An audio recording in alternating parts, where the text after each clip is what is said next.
I figured I had read The Eye of the World at least 20 times. I was a fan before I started working for Jim. So I read The Eye of the World. When Great Hunt came around, I read The Eye of the World and Great Hunt. When Dragon Reborn came around, Eye of the World, Great Hunt. So 20 times for Eye of the World, and each one fewer. Jim had great appetites, wonderful appetites for ideas, words. He also had a huge heart. He worked on The Eye of the World for 4 years before he gave me a piece of it. And I called Tom when I'd gotten halfway through and said, you have to read this one. Either after 8 years of marriage, I have fallen into the wife trap, or this book is absolutely wonderful. But I started it and I didn't put it down. I was absolutely swept away. You know, there's only a few times in the whole publishing career that you get swept away. I remember walking into the bookstore in 1990. I was 15 years old, and I went every week. I was a hardcore reader, and I can still distinctly remember walking through that door, looking to the right and seeing on the bottom shelf this new big fat book.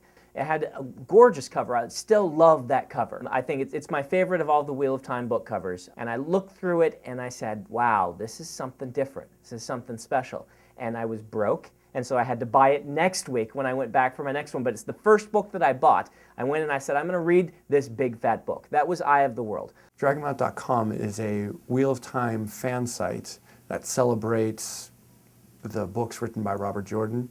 The first time that I read them, they blew my mind, and I'd read a lot of fantasy before that, and this series had something, an extra spark to it that I hadn't seen before that really captivated me.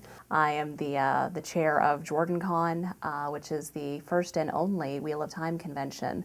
My mom actually, as a punishment when I was like 13, 14, somewhere in that neighborhood, took away my books. She's like, okay, Jennifer, you're not getting any homework done. You're not getting anything done that you're supposed to do. I'm taking away the Wheel of Time books. I'm like, no, Mom, no. And so I actually had one hidden under my pillow. It was a hardback, The Shadow Rising. And so I would hide it under my pillow so she wouldn't take it away from me, because I was still in the middle of that one. I don't think she knows about that one yet. I'm currently the Wheel of Time recapper on Tor.com. I first heard about the Wheel of Time in college. I was standing in the bookstore one day, and some random guy, never knew who he was standing there too, and he was like, you looking for something to read? And I said, sure. And he said, try this one, and he handed me The Eye of the World. Well, needless to say, I charged through all 7 books that were out at the time in about 2 weeks flat. That was up through Crown of Swords. And the only reason it took me that long is because I did occasionally have to go to class. I'm the writer, producer, and director of the documentary about Robert Jordan, tentatively titled The Wood of the Staircase. I'm the cinematographer for the project tentatively titled The Wood of the Staircase. I grew up with the Rickneys.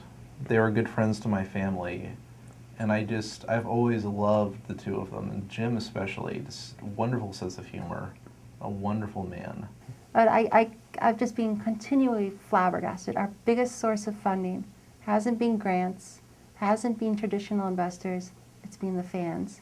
The fan base is the reason why we're right here, sitting right here, right now. So it's not just our film, it's their film.